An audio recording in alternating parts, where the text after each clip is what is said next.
Bismillahirrahmanirrahim. Assalamualaikum warahmatullahi wabarakatuh.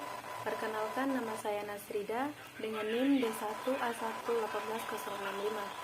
Di sini saya akan melanjutkan pembahasan tentang SPSS. Nah, di sini kita akan lanjut dengan analisis korelasi parsial. Nah, pertama-tama kita buka dulu aplikasi Excel-nya. Nah, sebelumnya saya akan menjelaskan apa yang dimaksud dengan analisis korelasi parsial. Nah, analisis ini digunakan untuk mengetahui hubungan antara dua variabel lainnya yang dianggap berpengaruh atau dikendalikan dan dibuat tetap sebagai variabel kontrol. Nilai korelasi atau R berkisar antara 1 sampai min 1. Nilai semakin mendekati 1 atau min 1 berarti hubungan antara dua variabel semakin kuat. Sebaliknya, apabila nilai mendekati 0 berarti hubungan antara dua variabel semakin lemah. Nilai positif menunjukkan hubungan searah atau X naik maka Y naik. Dan apabila nilai negatif menunjukkan hubungan terbalik, X naik maka Y akan turun. Data yang digunakan biasanya berskala interval atau rasio. Oke, lanjut. Sekarang kita buka aplikasi Excel-nya. Kemudian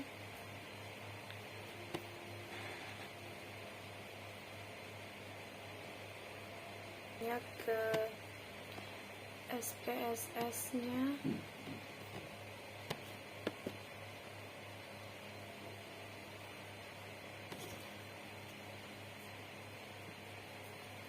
Nah, setelah itu kita klik variable view-nya. Kemudian name-nya kita ubah jadi X1, X2 dan Y. Untuk desimalnya kita ubah jadi 0. Nah, sedangkan labelnya kita beri nama pertama kecerdasan, kemudian prestasi belajar, dan tingkat stresnya.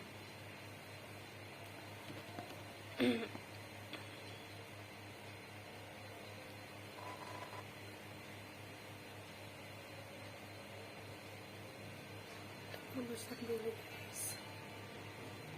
Nah, setelah itu kita kembali ke data view-nya, terus pilih analyze. Setelah itu korelasi, kita klik bivariate. Nah, ketiganya ini kita pindahkan ke sini semua.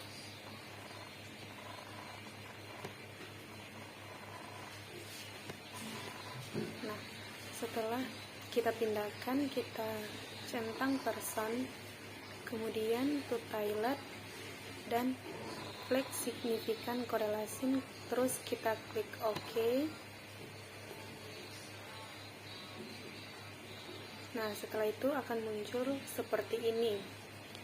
Nah, penjelasan dari ini itu uji signifikan koefisien korelasi parsial digunakan untuk menguji apakah ada yang terjadi itu berlaku untuk populasi atau dapat digeneralisasikan. Nah, untuk menentukan hipotesisnya ini H0 tidak ada hubungan secara signifikan antara kecerdasan dengan prestasi belajar, tingkat stresnya. Nah, kemudian HA-nya ada hubungan secara signifikan antara kecerdasan dengan prestasi belajar jika tingkat stresnya tetap. Menentukan tingkat signifikan pengujian menggunakan uji dua sisi dengan tingkat signifikan A sama dengan 5%, atau uji dilakukan dua sisi karena untuk mengetahui ada atau tidaknya hubungan yang signifikan jika satu sisi digunakan untuk mengetahui hubungan lebih kecil atau lebih besar. Tingkat signifikan dalam hal ini berarti jika mengambil resiko salah dalam mengambil keputusan untuk menolak hipotesa yang benar sebanyak-banyaknya 5%, atau signifikansi 5% atau 0,05. Kriteria pengujian berdasarkan probabilitas. H0 diterima jika p-value lebih besar dari 0,05. H0 ditolak jika p-value lebih kecil dari 0,05. Membandingkan probabilitas nilai value 0,822 lebih besar dari 0,05, maka H0-nya diterima. Nah, kesimpulannya, oleh karena itu nilai p-value 0,822 lebih besar dari 0,05, maka H0 diterima. Artinya bahwa tidak ada hubungan secara signifikan antara kecerdasan dengan prestasi belajar jika tingkat stresnya tetap dibuat. Nah, hal ini dapat berarti terdapat hubungan yang tidak signifikan. Artinya hubungan tersebut tidak dapat berlaku untuk populasi, yaitu seluruh siswa SMU sebanyak 12 orang. 12 variabel itu, tetapi hanya berlaku untuk sampel.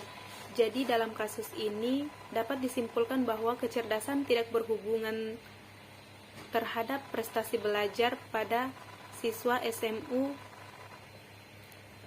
Nah, mungkin itu saja yang dapat saya jelaskan pada kesempatan kali ini.